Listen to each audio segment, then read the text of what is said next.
Salve omnes! Sale Magistra La Rosa.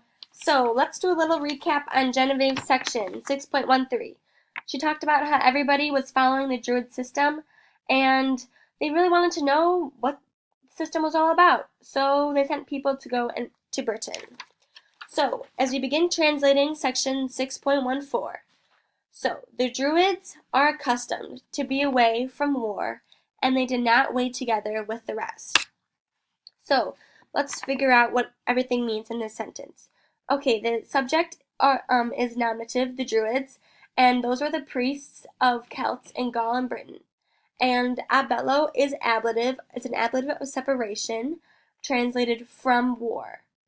Abesse is a complementary infinitive because it's not in any type of clause, and it's present active, and it's translated to be away. And the definition of abesse is be away. So don't be tricked, it's not passive. Okay, then consuerunt is actually syncopated. The full form is Consuerunt. So it's a perfect tense verb with a present meaning. So it's just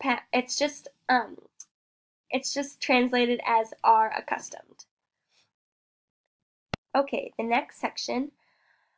They have freedom of military service and they have exemption of all things.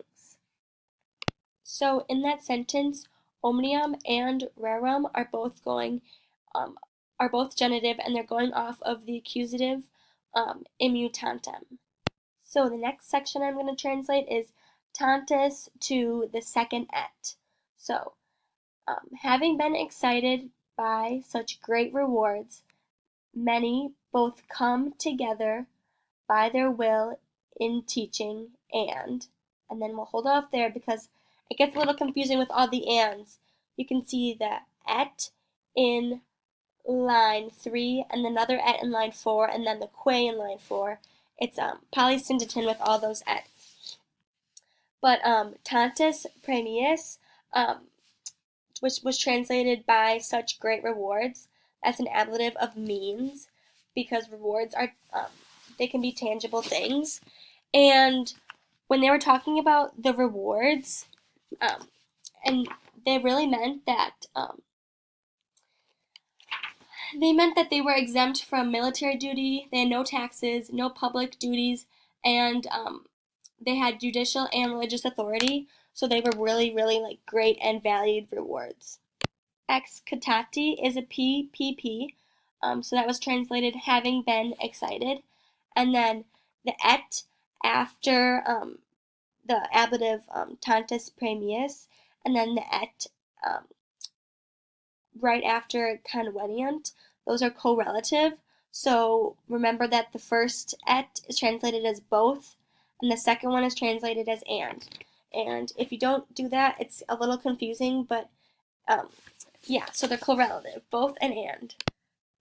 Okay, now from the et in line 4, I'll translate to the end of that sentence. And many are sent by parents and relatives. So that big ablative, that's an ablative of agent because the passive verb and they are doing it, so they're being sent by their parents and their relatives. And then mittantur, that's the main verb of that section, and that is the passive present verb that helps with the ablative of agent. Okay, magnum in line 5. So, they are said there to learn thoroughly a great number of verses. Versuum is genitive, going off of numerum, but numerum is also an accusative that's going with magnum because it's the great number of verses. And so I said that versuum is a partitive genitive because it's just a number of verses, which is part of a bigger learning. Versuum, I translated as verses, but it also can be poetry.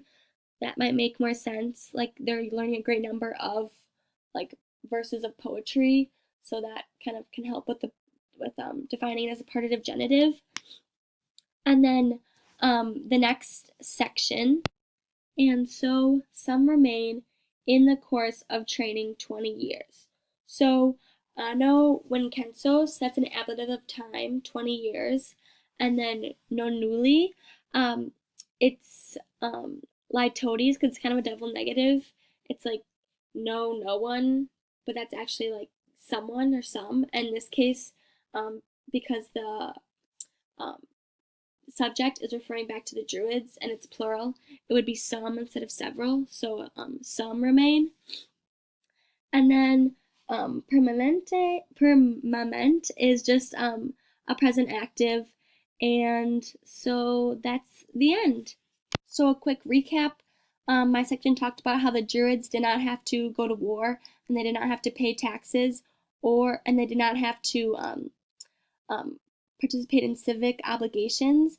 And they talked about how the families sent their young men to study because of financial and personal rewards that becoming a Druid offered. And also, the work that they did was so in detailed and it required a lot of time. So some people did have to stay for over 20 years. So now we're on to section 6.14.